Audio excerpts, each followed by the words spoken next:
Hello, everybody. My name is Satya, and today I'll be discussing about why internet is used and what are the elements that play a factor when we are using internet in the background. So today I'll take a focus only on home laptops, right? So how they connect to the broadband gateway, and we'll check how the internet connection is established and what are the elements that they play their role in establishing or connecting ourselves to the internet. Okay, so first thing is I'll introduce myself. My name is Satya. I have 20 years of experience in telecom field, especially in testing internet routers, broadband gateways, DSL gateways, different elements. So the people who are very new to the this internet and TCP/IP protocol stack, so they will find it difficult to understand. Okay, what I'm talking about now with respect to experience, but in a nutshell, I have done the testing of the elements which play a factor in establishing the connection to the internet. In this 20 years of experience, I have worked in multiple companies and held different responsibilities as part of QA role, that is quality assurance, where we test that these products are operating and working as per the use case scenarios that is being proposed by the customer. The customer here would be your Airtel India, Bharti Telecom, or Hutch or Vodafone. So these are our customers. So where we sell our products. So, but today I will not discuss about any backbone elements. I will only focus on the internet, the home components that connect to the internet. That is the laptop only. Okay. So first thing is, why internet? So as we know, internet plays a very crucial role in today's world. Already we have reached an age where 15 years or 20 years have gone by, where internet is used widely in all the daily life scenarios. Whether we are watching any videos for our entertainment at home, or we are doing some banking transaction, or we visit an hospital where we want to meet a doctor. So each and every aspect of our life, internet is involved, right? So internet plays a very crucial role, and I don't want to discuss about the history, how internet was developed and where it was developed, right? So this was just developed as a basic concept, right? A test concept that was developed in one of the universities in US, and then it became very famous, and how it was scaled. When I say scaled, how the elements connecting to the internet were increased to billions of elements, and how the current internet is functioning and how crucial it plays in our daily life scenarios, right? So that is about internet. Now, what makes an internet, right? There are two types of model. One is OSI model and another is TCP/IP model. In OSI model, we have 7 layers of stack, but the widely deployed and used protocol stack for internet is TCP/IP. So TCP stands for Transmit Control Protocol, IP stands for Internet Protocol. Now, TCP/IP stack is deployed on top of already existing a physical medium. On top of that, we have MAC medium. On top of that is our IP Internet Protocol. On top of that is the transport layer. On top of that is your applications. Now, let's go from, instead of going from bottom to the top, I would suggest we'll go from top to the bottom. Application layer. In today's life, everybody is using WhatsApp Messenger, right? So WhatsApp is an application that is running on a phone or a laptop. These applications are developed to exchange messages, or have a video chat, or have a conference of a call where 2 or 3 people are involved, either in a video or in a voice conference. Now, WhatsApp as an application opens a port to the next layer in the stack, which is called as transport layer. It uses two things. One is the source port and other is the destination port. Now, source port can be any port for that matter, but destination port will always be one designated port for WhatsApp application. Now, with this, whatever message that we are typing, for example, hi Satya, how are you? So this particular message will be embedded as part of WhatsApp message and given to the transport layer.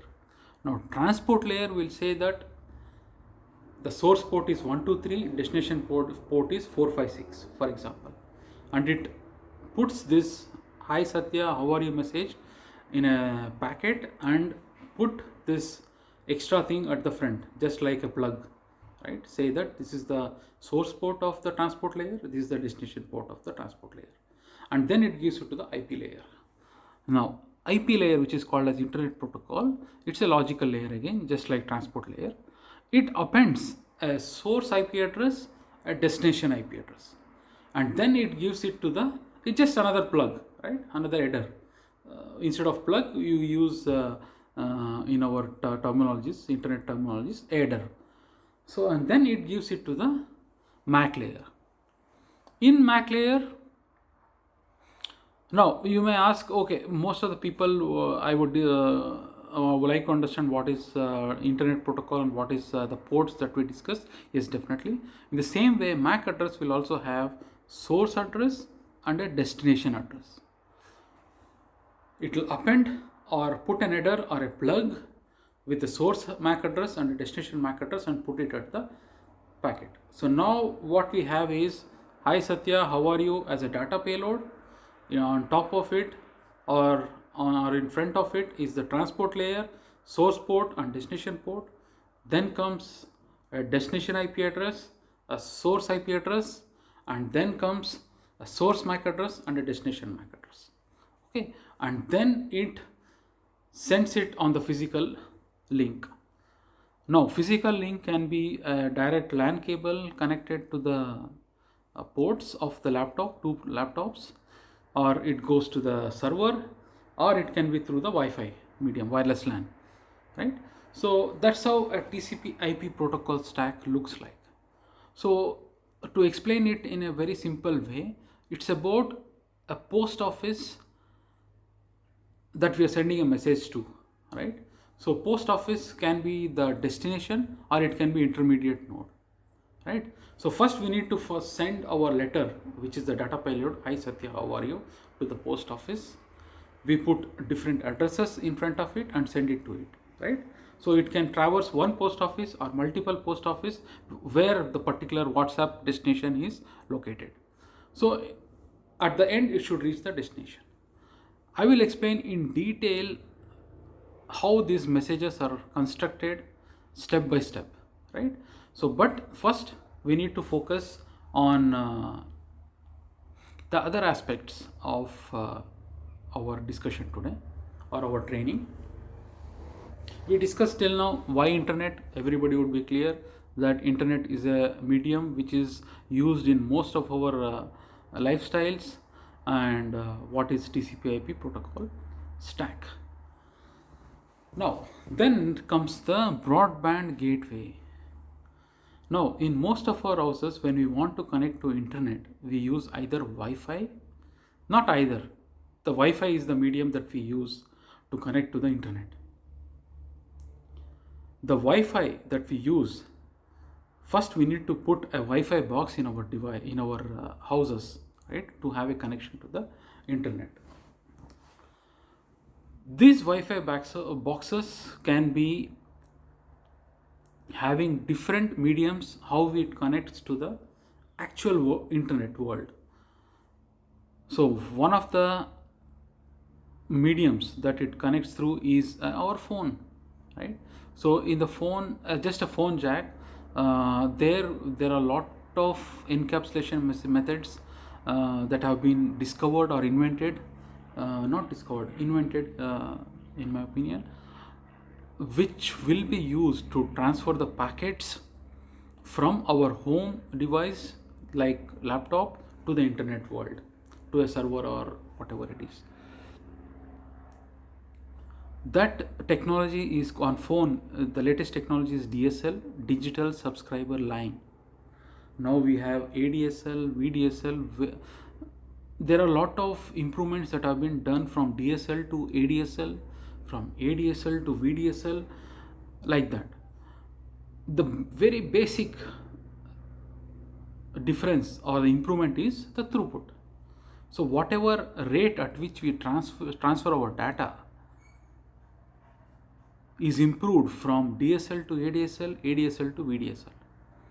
Now the basic question one might have is, what is rate? What is throughput? Now let's suppose if your DSL or any uplink medium which is connecting to the internet as 100 Mbps data, that is 100 megabits per second. That is 100 megabits will be sent in 1 second. In the same way, you might have 1000 megabits per second link, which is 1 Gbps, which is called as 1 gigabits per second link. So very general rule, 1000 is greater than 100, which is much bigger digit than 100. So of course 1000 will send the data at higher rate than the 100 Mbps link. So when you go and ask for a device which is a laptop, which is an end device, or a DSL router or a broadband gateway, you need to have a maximum link, that maximum bit rate for that particular link that is transferring the data to the internet. So of course the latest the improvements are, the costs also will differ. So higher bitrate devices will be costlier than the lower bitrate devices with respect to money. Now one of the broadband gateways I discussed here is a DSL gateway. Then the next one is a optical link. So you can have a broadband gateway with a optical link as an uplink to the internet, or it can have a plain WAN network, right? So that connects to the uplink internet.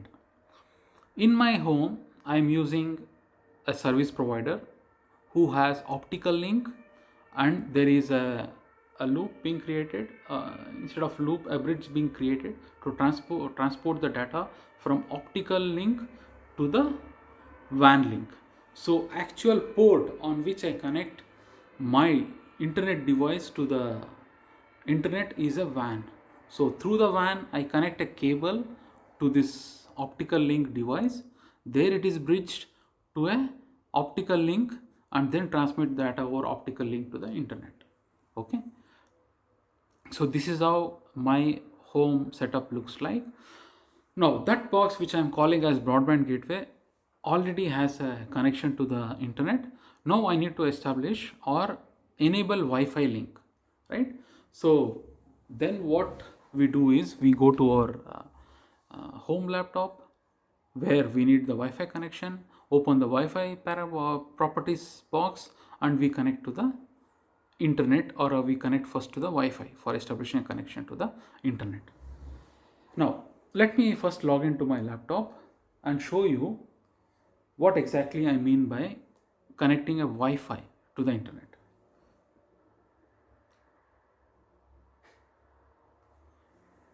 I will just move my camera and show you what exactly I am talking about. So this is my laptop which I am using for test purpose. Here you might see the Wi-Fi link which is currently connected. So just click on it, a link opens, and then the Wi-Fi gateway that I am connected, or a Wi-Fi access point that I am connected to, is displayed. So just click on it and disconnect. So now it's disconnected. Now if I connect, right, so automatically it will connect because I've already established a connection once, so it will not ask for the password. So this is how you connect. So it's connected, and you see this lock thing. So that means to show that it is accessed through password or a Wi-Fi pin, right? So now what I am talking about is we are connected to the Wi-Fi. Now we need to see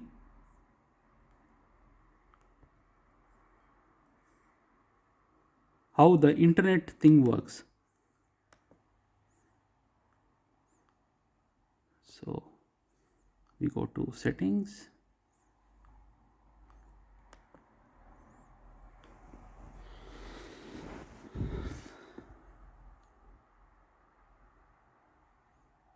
So then my mouse is little problematic, but I will eventually reach there.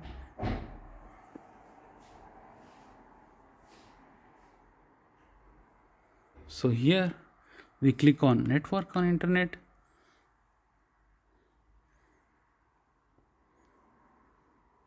Then click on advanced network settings, because this is all the things that you've already done in your daily life, connecting it to the internet. What I'm trying to talk here is how do we connect, or what parameters help in connecting to the internet.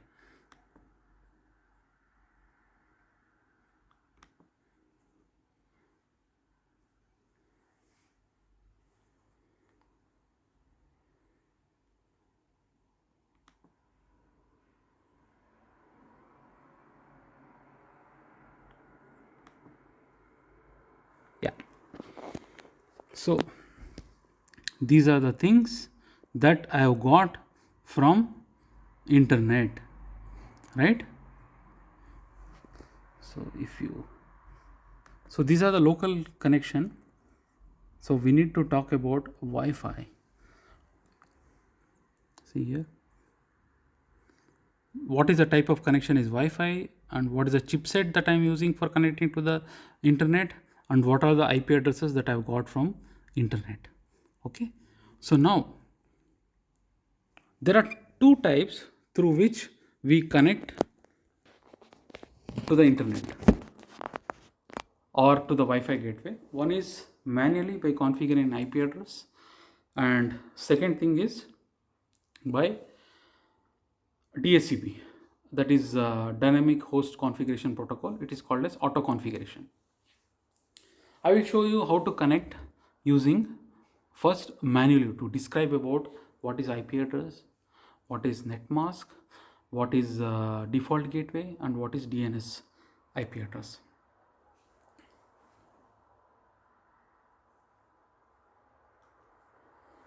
Just give me a few minutes. I will just.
So here, so we have edit network IP settings.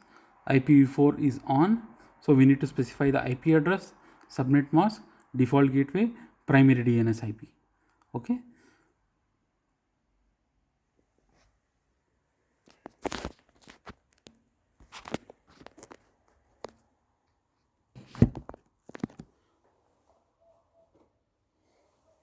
So what is an IP address? IP address is a logical address that is used to connect your device to the internet world. That is the IP layer of the internet. IP address is 32-bit in size. So as per the logic, so 2 to the power of 32, that many combination of IP addresses are possible in our internet if we use IPv4 address, unique IP addresses. Now the first impression is everybody 2 to the power of 32 itself is more than 4 billion devices, 4 billion IP addresses, which are too huge, right? 4.3 billion is not a very small amount. They are already too big. Too many devices are there. But is it enough? Because with the world population of 7.6 billion, we are already, if everybody uses internet, then of course whatever IPv4 offers is already less. So what we need to do? We need to devise a methodology in which we make the IP address usage as less as possible by putting private segments, right, in the network. One such is subnet mechanism. Each subnet can be public subnet or a private subnet. Usually in the home it will be private subnet. When we connect our laptops or our mobile devices to the Wi-Fi device in our home, they establish a private subnet. I will tell you what is private subnet is and what is it identified as. So that subnet will be given on subnet mask, through which we identify ourselves that I belong to this particular private subnet in your link. There are multiple private segments possible within the home. Then comes the default gateway. The default gateway or the next IP router address is the actual router address of your Wi-Fi link, right? So that is default gateway. And what is DNS? DNS is very, very important. Once your IP link is established, your DNS comes into picture when you want to access WhatsApp, Facebook, LinkedIn, or any news channels that you want to go through. First we specify them as names. For example, www.facebook.com, www.linkedin.com, www.twitter.com. In this way we try to access these social media websites. Now these are represented by the names. How does it get converted into an IP address? That is done using domain name resolution protocol, which is called as DNS, which stands for domain name server. So manually you should configure a domain name server on your link that connects to the Wi-Fi router, and then your facebook.com will be resolved to an IP address, destination IP address, and then you connect your device to that particular social media networking device or an internet URL. Okay, so let me just quickly switch to command prompt and show you what exactly I'm talking about. What are the parameters that I told are useful or configured on my device.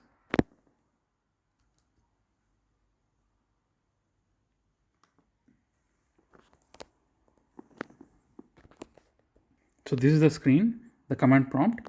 The famous command on Windows that is used to get the IP address detail is ipconfig. It only shows the IP addresses configured on your device. See here, wireless LAN adapter Wi-Fi. Connection specific DNS suffix is home. There is an IPv6 address which I have not discussed. I'll discuss a little bit later. Then IPv4 address, which is your device IP address, which is 192.168.129.16, which is a private IP address and NATed IP address. Then subnet mask 255.254.0 and the default gateway, which is 192.168.128.1. Okay, so these are the details that is got automatically from the internet, not from the internet, I should say Wi-Fi box.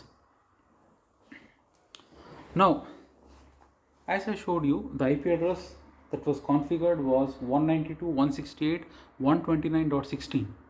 Can I configure this IP address as 192.168.129.33, right? Yes, definitely you can configure that IP address manually by the page that I showed earlier. Once you configure that 199.33 IP address, 192.168.129.33, first it will send a message to the network, which is the private subnet, saying that I have configured myself as 192.168.129.33. Does anybody have this IP address on the link? If a single device responds with a message as a reply to this query, then that IP address should not be configured on the link. That is called as duplicate IP address. If you don't receive an answer within a particular stipulated time, then you assign that manual IP address to your interface, which is 192.168.129.33. And then you already know what is a default gateway, what is a subnet mask, and what is a DNS server. You just configure that manually and start using your device as you are using in case of auto configuration, which was through dynamic host configuration protocol. Now, why do we need to use this IP address configuration manually instead of using dynamic host configuration protocol? Is, for example, if you want to test in your office, if they ask you to test a duplicate address detection device, right, that this particular functionality works on your LAN, then you can use a manual. DHCP will always check, saying that an address which is not already assigned in that particular pool is only assigned to the end device. So DHCP is already have a built-in logic that a duplicate address will not be assigned. But in case of manual, we don't know. We are not the server, right? So we don't know any records that particular 33, 192.168.129.33 is assigned in the network or not. So first we need to make sure that it's not assigned. If it is assigned, you just check saying a duplicate address detection is working or not on the laptop. That is secondary, right? Whatever I quoted. The first important thing is, if you are running a web server, HTTP server on your laptop, and you have a particular IP address that is given to your other clients. You have a web server where you are hosting certain application and you want to give a particular IP address to the other people to connect to, then it's always better to have a manual configuration, right? A manually assigned IP address is always easier and better maintained by that particular server. So we buy that IP address from the internet. That is only in case of public, but since it is private, you can always use this address. However, your Wi-Fi device is configured with firewall and NATing, where the external internet world devices will not be able to access your device directly because you are within the private segment. That's how subnets are formed. So this 192.168.129.0 or something is a private segment that is not accessible from the internet. You have a middle box which is called as Wi-Fi gateway or a internet gateway, which converts, which nats this private address into a public address, and then you connect to the internet. Okay. So that is the usefulness of using dynamic host configuration protocol, and also usefulness of using manual configuration. So as I told, DNS is used to convert the URL into an IP address. So this way you will be able to not remember IP addresses of all the websites that you are trying to access. So there is a DNS server which will help you in giving the IP address equivalent of your URL. That's how you connect to the network. So subnet mask is, then we need to discuss about subnet mask. Here, when we checked earlier, the subnet mask was 255 254.0. That 0 shows that you have interface IDs to be configured from 0 to 256. But the next byte, which is after the 0, before the 0, there was 254. That means to say two subnets can be, sorry, not two subnets, one subnet with 256 into 2 IP addresses interface IDs can be configured in this subnet. Okay, that means to say that the total IP addresses in this particular subnet is for subnet which subnet mask is 255, 255, 254.0 is 256 into 2. So totally it will be 512 IP addresses can be possible in this subnet. You got it right? So I will describe in my next video in more detail what exactly, how you calculate the subnet mask, how you have to construct the network. All these things will be totally or in depth will be taught to you people. But here we are only focusing the parameters and their values on your end device, right? First IP address was there, which was a private IP address. Next one is a subnet mask, which was 255, 255, 254.0. So 512 IP addresses are possible, right? Because it was 254. The maximum value for each byte is 2 to the power of 8, which is 255. So we have 255 and 254 things, IDs as part of this particular subnet. So totally 512 IP addresses are possible in this subnet. Then you have default gateway. Now you may ask me, what is this default gateway and why is it used for? Now this is to be explained. We need an end device in the local network to which we send all the packets to.